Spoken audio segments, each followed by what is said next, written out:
The dark web is notorious for websites that host downright outrageous content, which may just push the boundaries of any human being.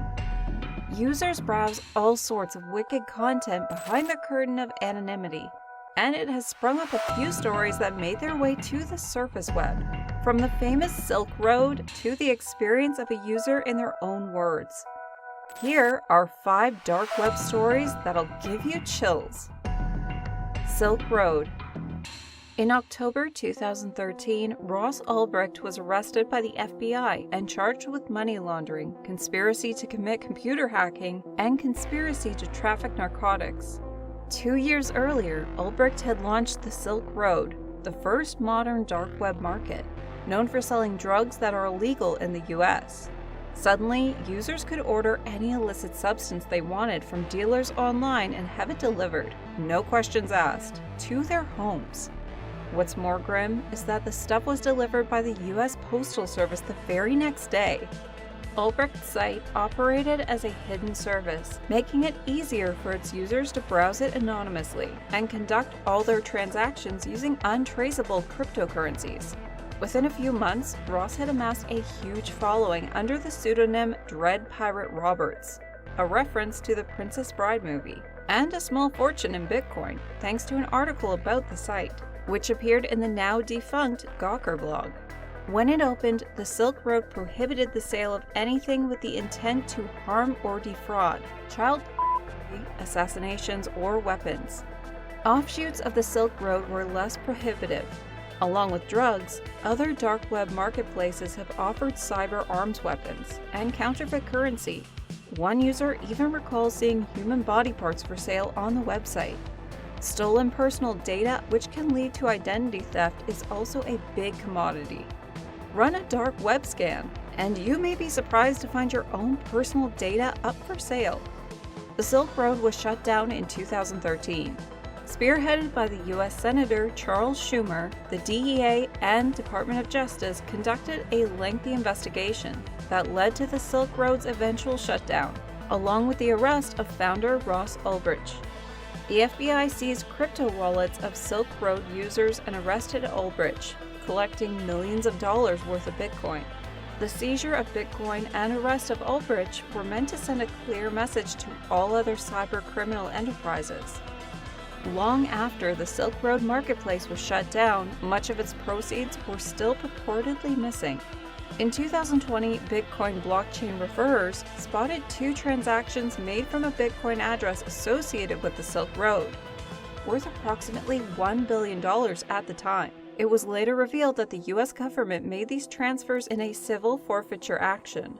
According to the press release, the Bitcoin wallet belonged to individual X, who had stolen the Bitcoin by hacking the Silk Road.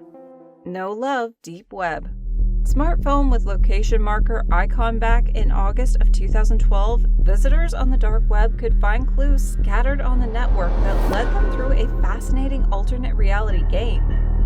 Much like Cicada 3031's 4chan game, the clues led regular users through an array of clever clues set up like a treasure hunt. The game employed a lot of encryption means to hide its hints, including the famous Caesar cipher, QR codes, Morse code, and a lot of other similar encryption methods.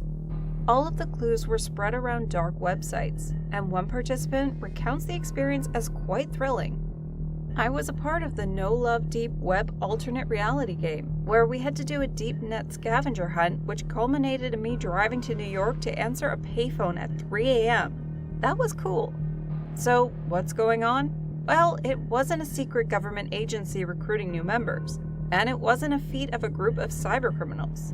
Rather, the game was created by experimental hip-hop group Death Grips to promote their new album, No Love Deep Web. Evite Blackmailing. Next up, in 2019, Evite, a successful social planning service, experienced a massive security breach that compromised the personal information, home addresses, passwords, and users' IP addresses of more than 10 million Evite users. Evite is a big platform, so the safety and privacy of its members is important to them.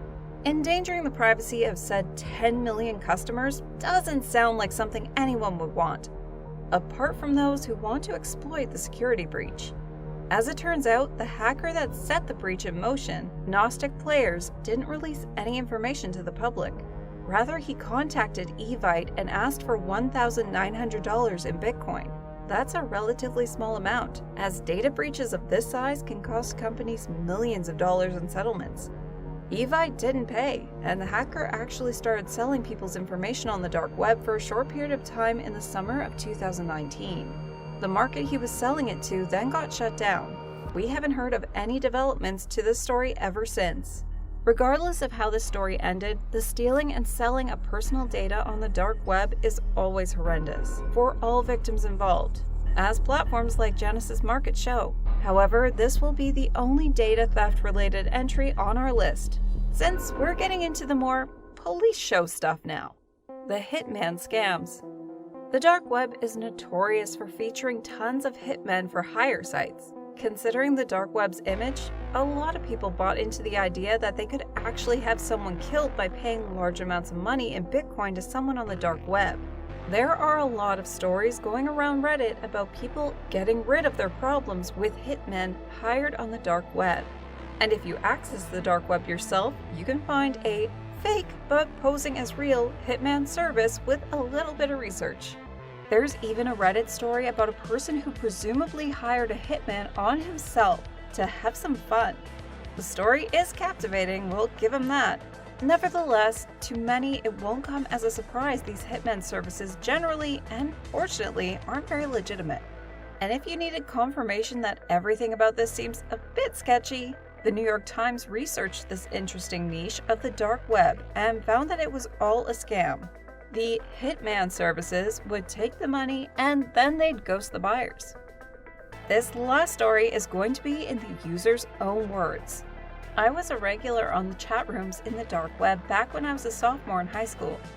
Literally every day for about 5 months straight before school, after basketball practice, and before bed, I was always there. I used to chat with this one guy all the time because he seemed really cool. He'd always link me to funny videos. In about a month or two, it all changed. He would send links to weird rooms. Then the dark live streams. So one day I was on the stream and there was a lady chained to a bed and gagged. Then I clicked off the stream. I tried to click something else. Then the mouse quit moving. It started to move by itself and clicked back on the stream. When it opened back up, the lady was still there, and a man with a potato sack on his head was on the screen. The potato sack only had one eye cut out, and that's all. There was a table that had a hacksaw, gun, and scissors with a shaving razor. The man spoke into the camera and said, "Pick one." Everyone picked the scissors and a razor. He then shaved her head. After that, he said, "Pick another one." And everyone picked a gun. He picked it up, held it to her head while the woman was screaming. And then I gained control of the mouse and clicked off. I was thinking to myself, what am I watching? Then my mouse clicks another stream. It was the same man, but with a barrel with what looked like boiling water in it. I tried getting control of the mouse, but I couldn't. Then I heard a different woman crying in the background. The camera then zoomed out, and on the screen I saw a barrel, a bat, and a flamethrower. Then the masked man asked, which one? The person was split between boiling water and the flamethrower. The man then said, "I'll use both," and he rolled the crying woman into the side of the camera, turned the flame to the room, and aimed it at the barrel.